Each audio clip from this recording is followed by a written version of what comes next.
আসসালামু আলাইকুম সিএসবিডি চ্যানেলে আপনাদের সবাইকে স্বাগত জানাচ্ছি। আজকে আমি সিঙ্গেলটন ডিজাইন প্যাটার্ন জাভাতে কিভাবে ইমপ্লিমেন্ট করা যায় সেই বিষয় নিয়ে আপনাদের সামনে আলোচনা করব। প্রথমেই আমি ইন্টেলিজে কোড এডিটরে একটি নতুন প্রজেক্ট ক্রিয়েট করব।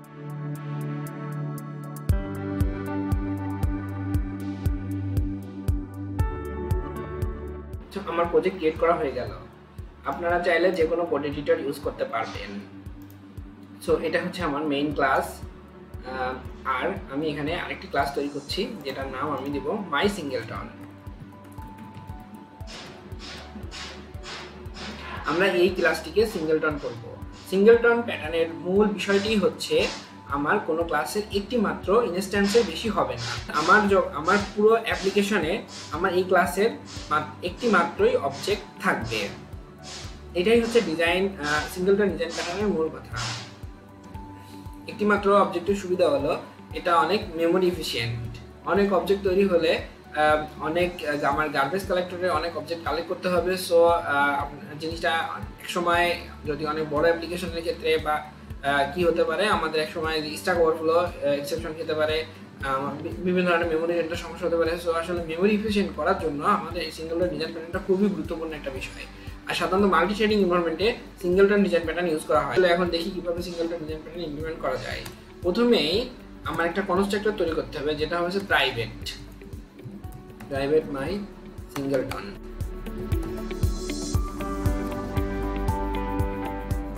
সো আমার যখন কনস্ট্রাক্টর প্রাইভেট থাকবে, সো আমি বাইরে থেকে যখন কোনো এই ক্লাসের বাইরে থেকে যদি কোনো নিউ দিয়ে কোনো নতুন অবজেক্ট ক্রিয়েট করতে যাব, তখন অবশ্যই আমি সেটা পারবো না, কারণ আমার কনস্ট্রাক্টর তো প্রাইভেট রয়েছে। কিন্তু আমরা এই ক্লাসের ভিতরে কোনো মেথড দিয়ে আমরা কিন্তু একটা ইনস্ট্যান্স তৈরি করতে পারি, কারণ যে ক্লাস আছে সেই ক্লাসের ভিতরে প্রাইভেট ফিল্ডগুলো সে অ্যাক্সেস করতে পারে। সো আমি এখানে একটা মেথড তৈরি করছি যেটা হচ্ছে বাইরে থেকে অ্যাক্সেস করা যাবে। সো এটা পাবলিক হতে হবে অবশ্যই, পাবলিক স্ট্যাটিক মেথড যে রিটার্ন করবে মাই সিঙ্গেলটন টাইপের একটা অবজেক্ট। আমি এটার নাম দিচ্ছি গেট ইনস্ট্যান্স।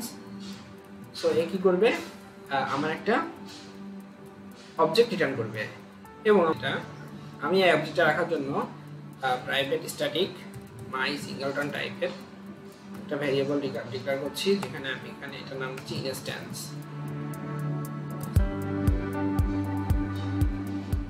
এখানে কি হবে,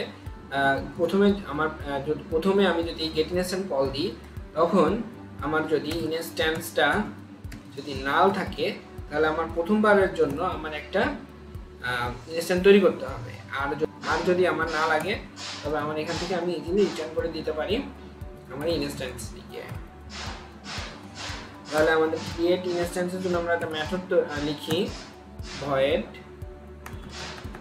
প্রাইভেট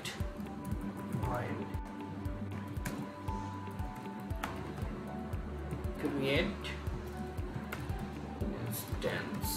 এর যেটা কি করবে, আমার একটা নতুন ইনস্ট্যান্স তৈরি করে দেবে, নিউ মাই সিঙ্গেলটন। সো আমি এটা কোথা থেকে কল দিয়ে দেবো, এখান থেকে কল দিয়ে দেবো যে ক্রিয়েট।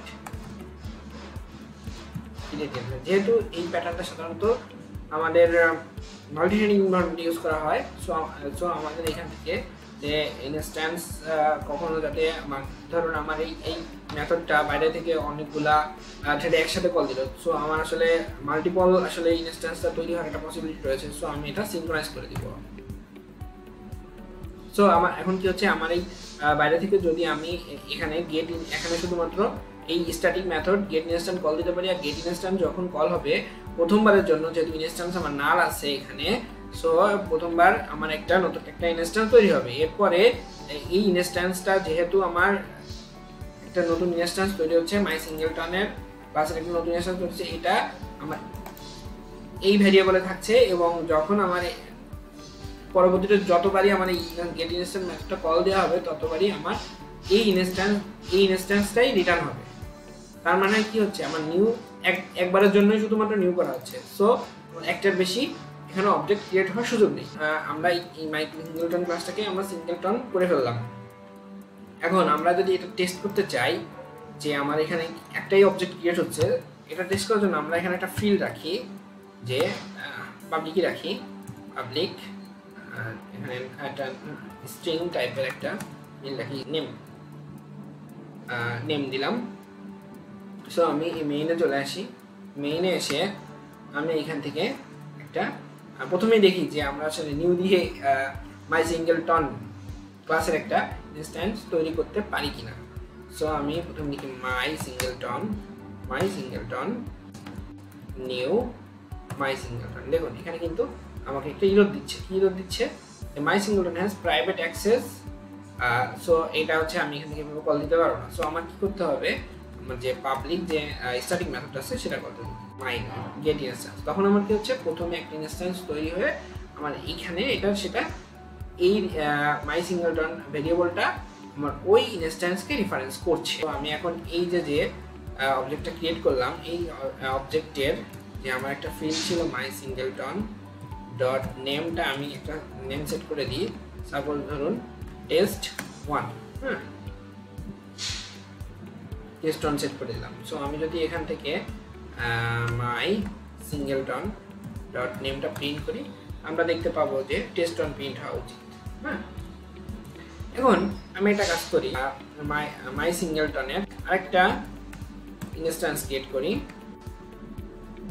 এটা দেখার জন্য যে আসলে কি একটা ইনস্ট্যান্সই তৈরি, একই ইনস্ট্যান্সই বারবার আসে কিনা। সো এখন যদি আবার এটা one.name, এটা যদি আমি test2 করে দিই, test2, এরপরে যদি আমি এস আউট করি মাই সিঙ্গেলটন ডট নেম, তাহলেই বোঝা যাবে যে আমার আসলে অ্যাকচুয়ালি ওই আগের অবজেক্টটাই কি এটা কিনা, মানে এই দুটো কি একই অবজেক্ট কিনা। কারণ আমি কি করেছি এখানে, যে এখানে প্রথম অবজেক্টটা বা প্রথম ইনস্ট্যান্সের যে নেমটা আছে এটা আমরা test1 দিয়ে হবে, কারণ এই দুইটা ভ্যারিয়েবলই আমাদের একই ইনস্ট্যান্সকে রেফার করছে।